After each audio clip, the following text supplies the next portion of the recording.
Hi folks, my name is Gerdes, just a professor, and I've been trying to help you understand context in the war in Ukraine.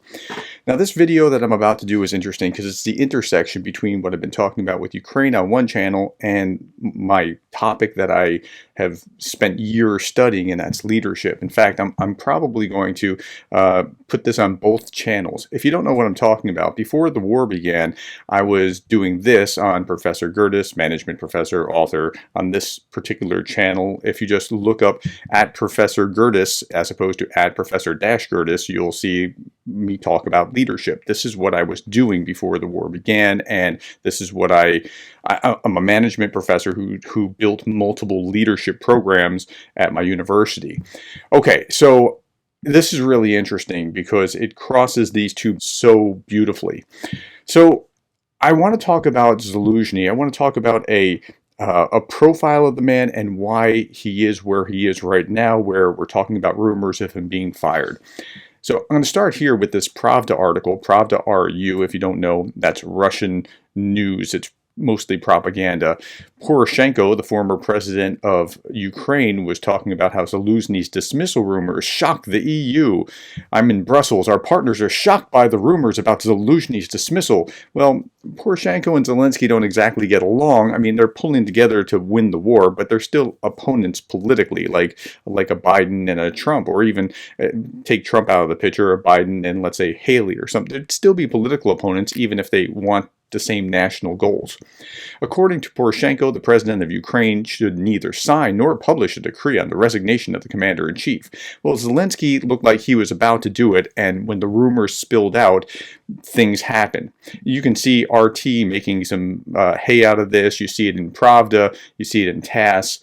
So let's look at two particular articles. One is the Kyiv Post, and this will give a profile of the man, and then we're going to look at an article in the Washington Post. And in the Washington Post article, we're going to see something a little bit different. It'll show you why he is where he is and some of the backstory. So the Kyiv Post article was fascinating because it really shows us who he is and how we got to where we are. And I think you can give Zaluzhny a lot of credit for what has actually happened in the war, and I'll show you why.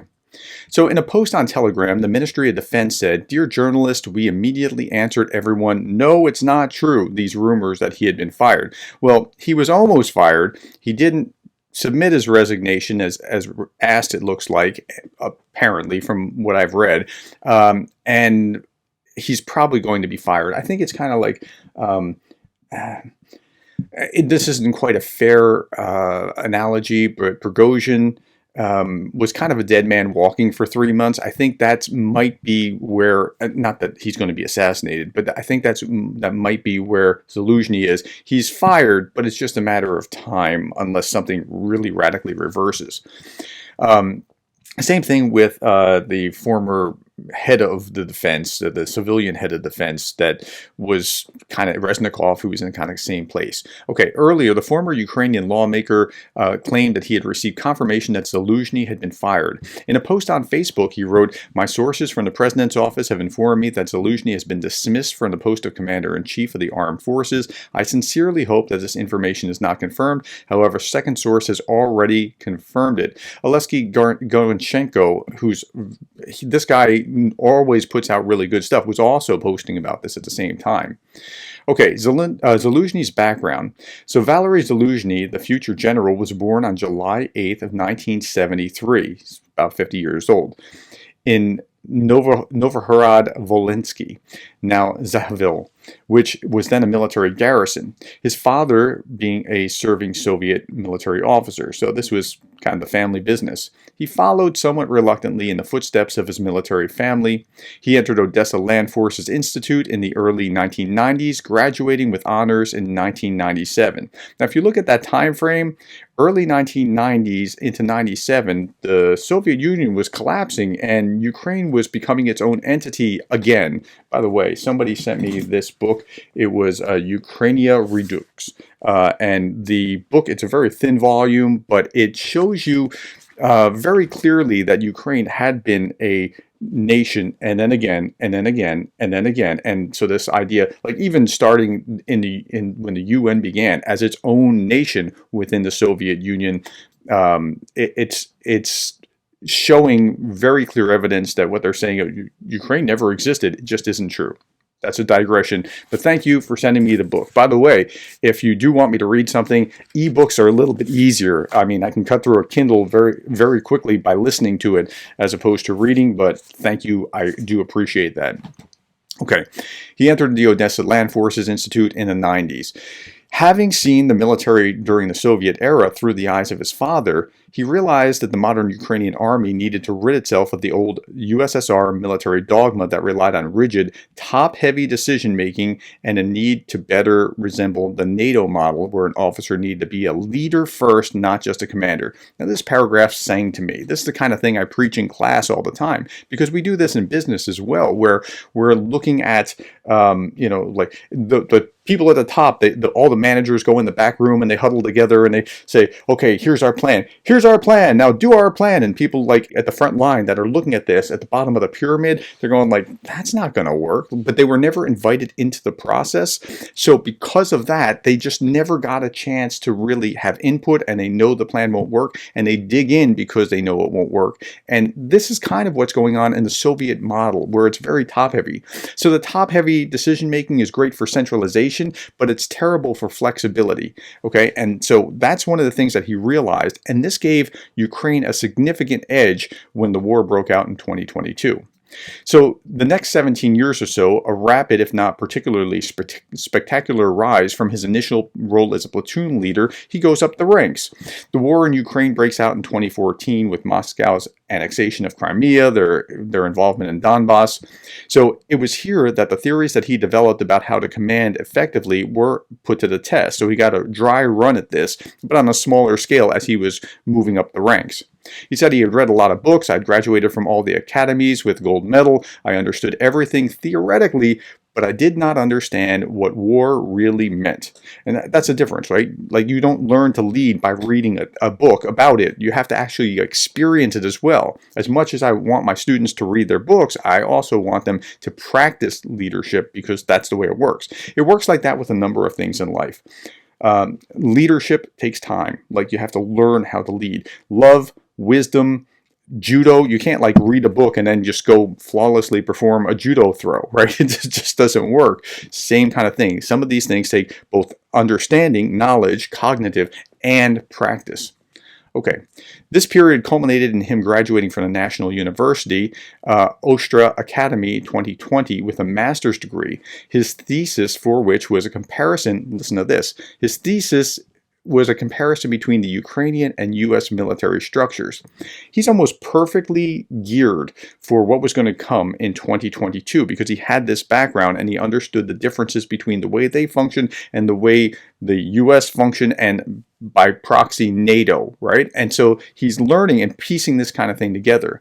His studies and his experience during the fighting in Donbass became the basis of his own doctrine for how he and those around him should exercise leadership and command. And it's going to be very different than just follow orders.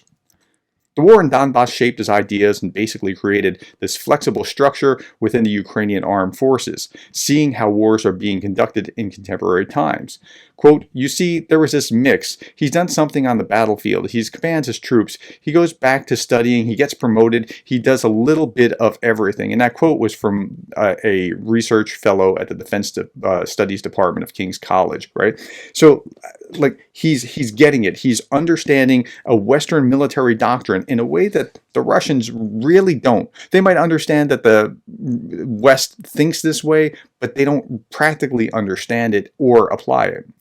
The glaring obvious missing link was leader development. Stop. Full stop. Yes, what you have to do is not just tell people what to do, but help them grow so that they have the capacity to be able to do those things that you need them to do. And he got that. He understood it, and he started being intentional about his junior officers and his senior non-commissioned officers and working that into them.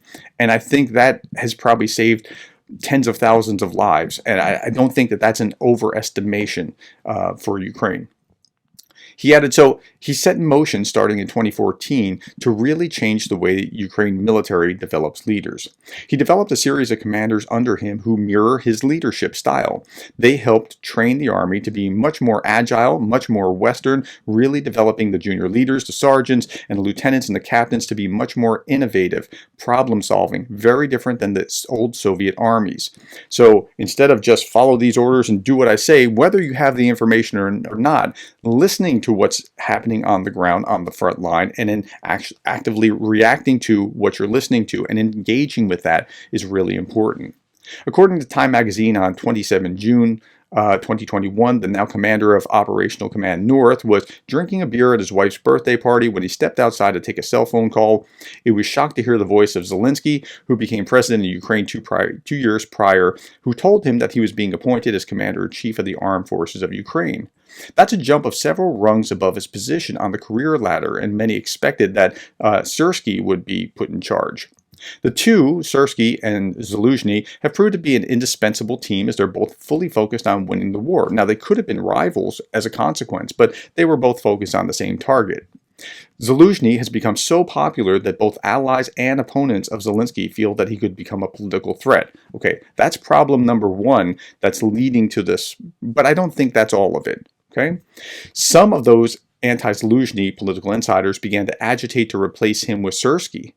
These calls had become so vocal last summer, that a number of Western military officials expressed concern that cracks were forming in the unity essential to win the war. So there are political reasons to be agitating here that is not going to be helpful to Ukraine, but helpful politically. And that happens everywhere. That's happening in America right now. The president and both generals dismissed any talk of rivalry of this kind at the time. Zaluzhny says, quote, "I trust Syrsky. If he tells me that he needs another brigade, it means he really needs another brigade. I certainly don't think I'm the smartest one here. I must do and listen to those who are in the field." That beautifully mirrors what I'll be talking about in class next week using Colin Powell's book, It Worked for Me in Life and Leadership. We're talking about this in my Power and Influence class right now. Powell is talking about the same thing. Like, I'm the commander, but my job as the commander and your job as the staff working for me is to listen to our commanders on the ground. Like, that's beautiful. He's getting it. He understands it.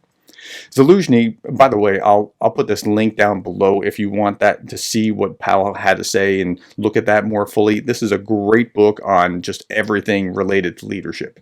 Okay, Zaluzhny does what he does best. As the commander-in-chief of the armed forces, I'm responsible for combat readiness, training, and the use of armed forces, he told in a radio interview. That's right, and that's what's bringing him to the conflict right now with Zelensky.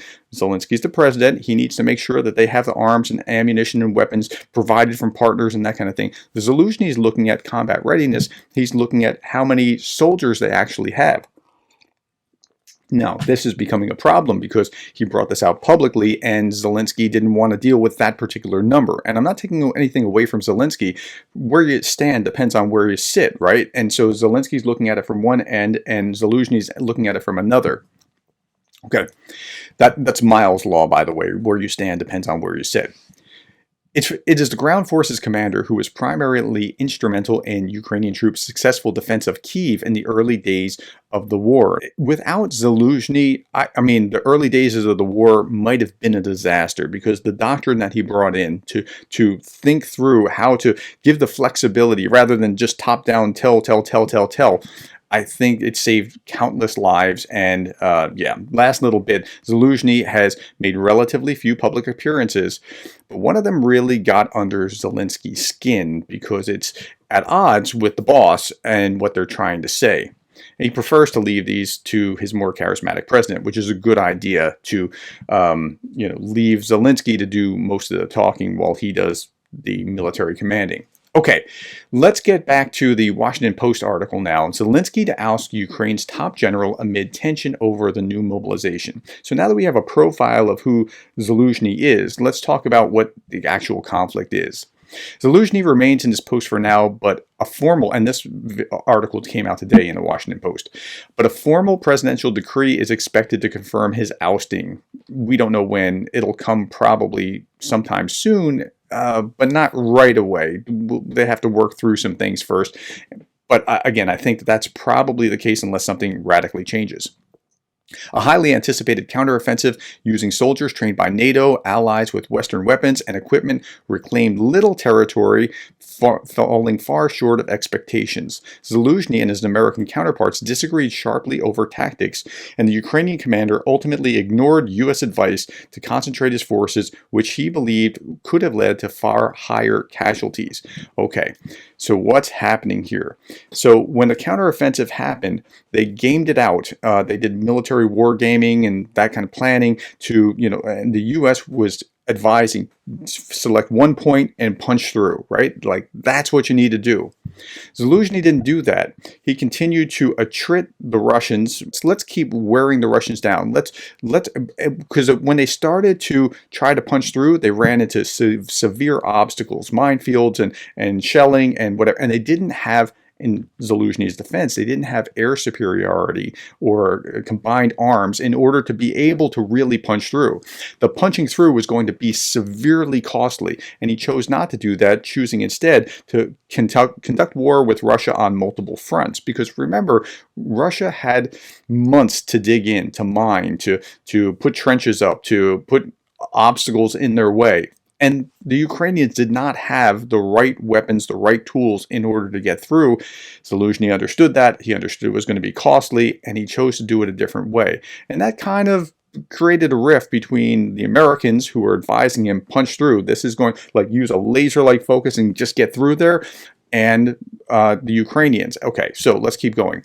Two individuals spoke about the meeting on condition of anonymity. Senior members said that Zaluzhny's staff are also expected to be removed, according to one person. Zaluzhny proposed, the first problem was that he had this problem with the counteroffensive. It didn't work because they didn't do it the way that they were advised to do it, but they didn't have the equipment to be able to do that. The second one is that he proposed the mobilization of 500,000 troops, a figure that Zelensky viewed as impractical, given the scarcity of uniforms, guns, training facilities, potential challenges related to recruitment, the people said. Zelensky also publicly said that Ukraine lacks the funds to pay so many new conscripts. So Zelensky's on one page and Zaluzhny's on another, and they're conflicting again. Remember, Zelensky's in charge. He's the president, duly voted in.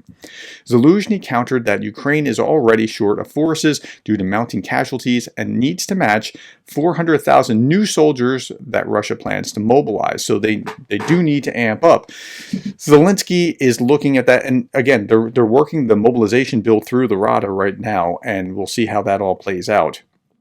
Who will replace the 50-year-old Zaluzhny? One leading candidate is Ukraine's head of military intelligence, that's Lieutenant General Budanov, potentially signaling a move toward asymmetric tactics. And that's how the Ukrainians have been successful against the Russians since the counteroffensive began. They haven't really taken much ground, but they've destroyed multiple facilities within Russia with drone attacks. They've destroyed multiple Russian ships in the Black Sea. And that seems to be the way of the future, but he doesn't have any experience as an army commander. He does the asymmetric special warfare kind of thing, but not the ground forces kind of thing. Another option is Colonel General Alexander Syrsky, the commander of Ukraine's ground forces. And that's who we would have expected before Zaluzhny was picked. Zaluzhny was offered another post but declined and plans to retire from the military. Last year, the head of Zelensky's faction in parliament announced that Reznikov, then a defense minister, would be ousted. But Reznikov stayed in the post for months before being removed. And this is why I'm saying I think he probably will be, but it's going to be some time before that happens. That's the plan, at least for now. Maybe something could change, but I think that's probably a fair read. Friction between Zelensky and Zaluzhny has been brewing for months, and the general has expected he could be dismissed since the summer of 2022, the person said. Zaluzhny has been Ukraine's commander-in-chief since Russia's invasion in February 22, and according to opinion polls, rivals Zelensky in popularity, again making a potential threat. So that's strike number 3 there. That's not the whole reason. I don't think Zelensky is petty like that, but it is part of what is undermining this. Last fall, Zaluzhny, now this one's big. Last fall, Zaluzhny referred to the war as a stalemate in an interview with The Economist magazine. Zelensky publicly rebuked those remarks. Now, I understand stalemate was part of a translation issue, true, but nonetheless, and this was in The Economist, if you remember this article, and Zaluzhny was saying, with the weapons that we have, we can't do anything different than what we have. We need other weapons. And it created a real headache for Zelensky, although he's not wrong. They can't really do much more than what they were doing with the weapons that they have. But mercifully, we'll see that things like some GLDBs should be arriving. Today is January 31st, and they're supposed to be arriving now. But that's not enough. They need more things to break through in order to be successful. But that was the big thing that got Zaluzhny in. That was like strike 4 that got him in hot water. And so that's where we are with Zaluzhny. I think he's a good man who has done a great job. He didn't take the advice of punching through, but if you didn't have the materials that you needed to be able to really punch through, I don't know. He might have been the guy that prolonged the war, but he might have been the guy that saved them from ultimately going under as well. Tell me what you think about this. I'd love to hear your thoughts about this. I mean, I just think like he's done a great job, but he's not without flaws. And these tensions are normal in leadership, and they generally have to be managed. Okay, thank you for your time, and thank you for the comments below. I'm looking forward to reading them.